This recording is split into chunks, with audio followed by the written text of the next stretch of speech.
তোমার জন্য, ইলাইকা নাসআ, তোমার কাছে পৌঁছার জন্য আমি চেষ্টা করতেছি। ওয়া নাহফিদু ওয়া নারজু, আমি আশা করি রাহমাতাকা, তোমার রহমতের, তোমার দয়ার।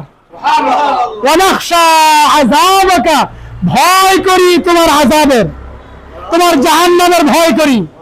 ইন্না আযাবাকা বিল কুফারে মুলহিক, আল্লাহ আমি তো জানি আযাব দিলে কাফেরকে দিবা, আমারে আযাব দিবা না, আমি কিন্তু তোমার আযাবকে ভয় করি। সুবহানাল্লাহ। নামাজে যে দোয়া করেন পড়ি, কি করি খবর আছে নি? কয়টা ওয়াদা করছি না? সবচেয়ে বড় ওয়াদা হলো যারা কুফরি করে, নাফরমানি করে, তার লগে আমি। আজকে আমরা যারা এখানে আছি, অন্তত মোটামুটি সমাজের কিছুটা হইলে অন্যদের তুলনায় একটু নামাজের পড়ার পরিমাণ সংখ্যা একটু বেশি না?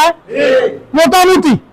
হ্যাঁ, কেউ 5 ওয়াক্ত তো আসি আলহামদুলিল্লাহ, কিন্তু তুলনামূলক ভাবে সমাজের আরো কিছু লোক আছে যারা নামাজ নিয়মিত পড়ে, হয়তো সবাই আসে না, কিন্তু যারা আসছি তুলনামূলক ভাবে আল্লাহর হুকুম মানার আগ্রহ আছে বিধাই তো আসছি।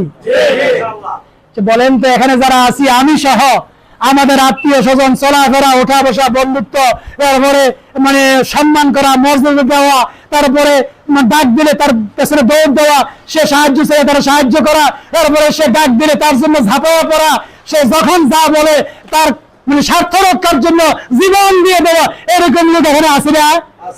কিন্তু আমরা কি এটা বিচার করি যে এই লোকটা আল্লাহর প্রকৃত ঈমান ওয়ালা কিনা, মুত্তাকি কিনা, কোরআন ওয়ালা কিনা, আল্লাহর নবীকে সাহায্যকারী লোক কিনা? এটা কি আমরা বিচার করি? না করলে একটু আগে সূরা আরাফের কথা বলছিলাম যে ফাআজ্জারুহু ওয়া নাসারুহু, যারা আল্লাহর নবীকে সাহায্য করবে।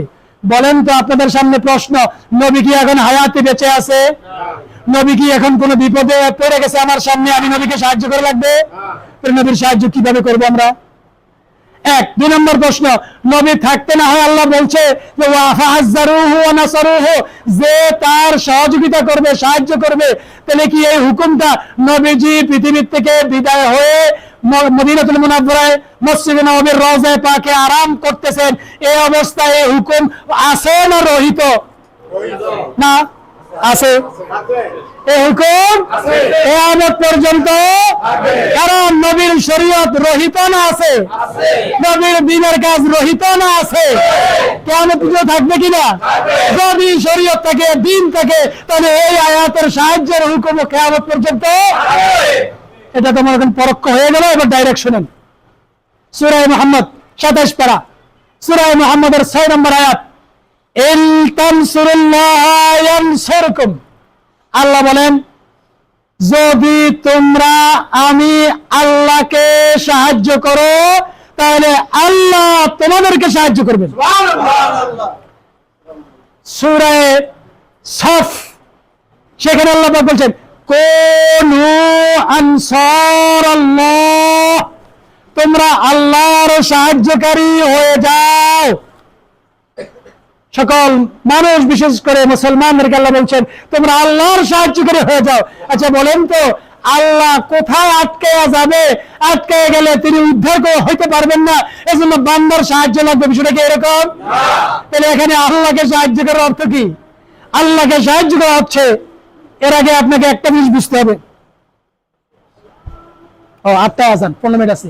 একটা জিনিস বুঝতে হবে, সেটা হলো আল্লাহর শরীয়ত 2 প্রকার। কয় প্রকার?